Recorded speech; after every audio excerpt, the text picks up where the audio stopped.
Në gjithë eksperiencën tuaj, cila ka qenë në urgjencë mosha më e vogël që ka ardhur si pasojë e helmimit apo te konsumimit të alkoolit dhe mosha më e madhe që i keni dhënë shërbim? Mund të them 16 vjeç e sipër.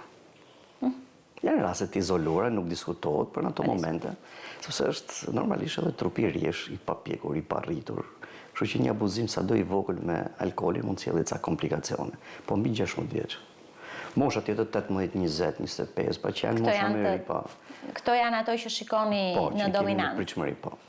Po të moshuar. Ka dhe të moshuar. Kur themi Jo aq, moshuar, nuk po them se varet se ku ti thu ko limit të moshuar. Pa ka dhe mosh mbi 50 vjeç, 60 vjeç që konsumojnë, se alkooli duhet ditur që ato kanë tolerancë edhe më të vogël, se mosha normalisht bën të vetën. Por jo se është fluks ose siç është trendi apo fluksi i të rinjve. Pra të rinjt gjithmonë janë më të rrezikuar, janë më të ekspozuar.